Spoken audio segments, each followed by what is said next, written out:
बिस्मिल्लाहिर्रहमानिर्रहीम। प्रोफेसर अजीज़ लाहौरी। 10 तारीख को यानी 10 जुलाई को क़यामत का दिन था और मैं इस बात पे बड़ा हैरान हूँ कि इस तरह के वाक़यात अक्सर होते रहते हैं, लेकिन फिर भी गवर्नमेंट जो है वो होश के नाखून नहीं ले रही। गवर्नमेंट या रियासत जो है वो माँ की हैसियत रखती है और माँ जो है उसका फ़र्ज़ है अपने बच्चों की हिफाजत करना, और जो माएँ होती हैं अपने बच्चों की खातिर अपनी जान तक निछावर कर देती हैं। तो 10 तारीख को एक कोच रवाना हुई कोयटा से मुल्तान के लिए बरास्ता डेरा गाजी खान। तो रास्ते में दहशत गर्दों ने उसको रोका, फिर तमाम मुसाफिरों के शनाख्ती कार्ड चेक किए। 12 मुसाफिर जो हैं उनको उतारा गया। 12 में से फिर 9 मुसाफिर जो हैं उनको गोली मार दी गई, यानी इस दुनिया से उनको रवाना कर दिया गया। उनका कसूर क्या था? उनका कसूर ये था कि उनके पास पंजाब का शनाख्ती कार्ड था। कोई मुल्तान का रहने वाला था, कोई कुरैशी मोड़ का रहने वाला था, कोई बिहाड़ी का रहने वाले था। तो उनका कसूर यही था कि वो पंजाब के रहने वाले थे और ये सिलसिला काफ़ी अरसे से जारी है। एक दफ़ा पहले भी ये वाक़या हुआ था और अब ये दोबारा हुआ है।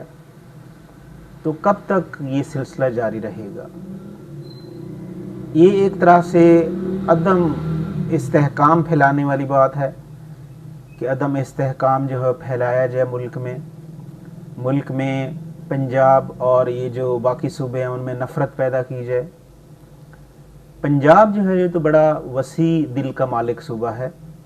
यहाँ पर तो पठान भी काम कर रहे हैं, यहाँ पर बलोच भी काम कर रहे हैं, लेकिन यहाँ पे हम लोग उनको वेलकम कहते हैं और कभी हमने ये तफ़रीक़ा नहीं डाला कि आप पठान हैं, आप यहाँ क्यों काम कर रहे हैं, या आप बलोच हैं, आप यहाँ काम क्यों कर रहे हैं। लेकिन मुझे हैरत इस बात की होती है कि बलूचिस्तान में जब शनाख्ती कार्ड देख के लोगों को मारा जाता है और फिर वो दावा भी करते हैं कि ये हमने मारा है, यानी BLA जो है वो एक्सेप्ट करती है कि हमने इनको मारा है क्योंकि ये पंजाबी थे। तो मैं बड़ा हैरान इस बात पे हूँ कि गवर्नमेंट सो रही है, या गवर्नमेंट जो है उसके दावे तो बड़े बुलंद किस्म के होते हैं, बड़े हाई किस्म के दावे करती है गवर्नमेंट, लेकिन उसका रिज़ल्ट जो है वो कहीं नज़र नहीं आ रहा। बाद में एक प्रेस कॉन्फ्रेंस कर दी जाती है, एक बयान जारी कर दिया जाता है कि इंशाअल्लाह दहशतगर्दों का हम पीछा नहीं छोड़ेंगे, उनको कैफ़र किरदार तक पहुँचाएँगे। लेकिन कभी इस तरह हुआ नहीं है, किसी को भी कैफ़र किरदार तक नहीं पहुँचाया।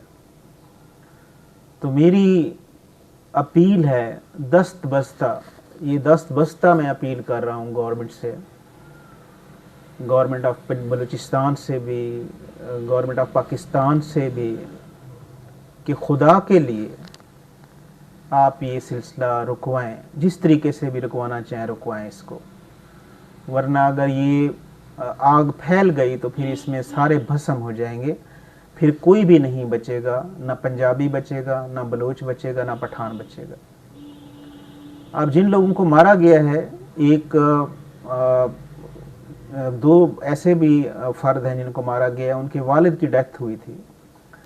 तो वालिद की डेथ पे वो आ रहे थे, यानी बाप का जनाजा पढ़ाने आ रहे थे और उनकी माँ जो है उनका इंतज़ार कर रही थी कि अब्बू के जनाजे पे बेटे आ रहे हैं।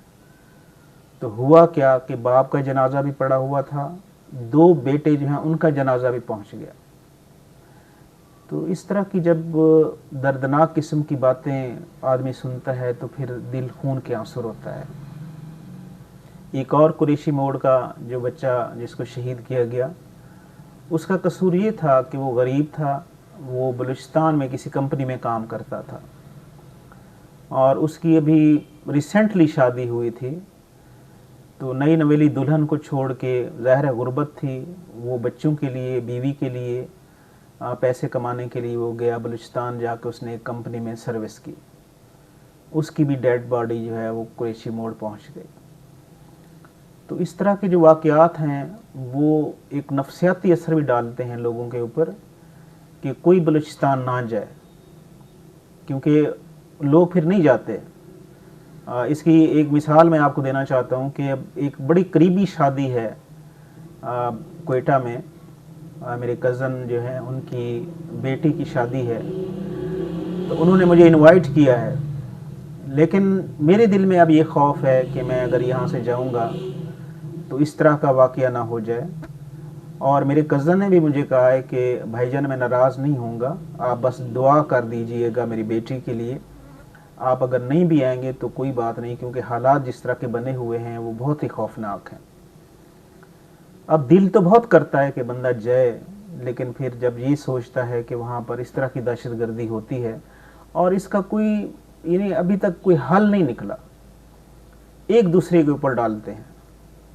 और मैं बाज़ वक़्त बड़ा हैरान होता हूँ कि जब लोग ये दावा करते हैं या ये कहते हैं कि ये दहशतगर्दी रियासत खुद करवा रही है, जब इस तरह की बातें हम सुनते हैं तो फिर बड़ा अफसोस होता है, क्योंकि रियासत पे एतमाद जो है, जो ट्रस्ट है, वो फिर आहिस्ता आहिस्ता लोगों का ख़त्म होता जा रहा है।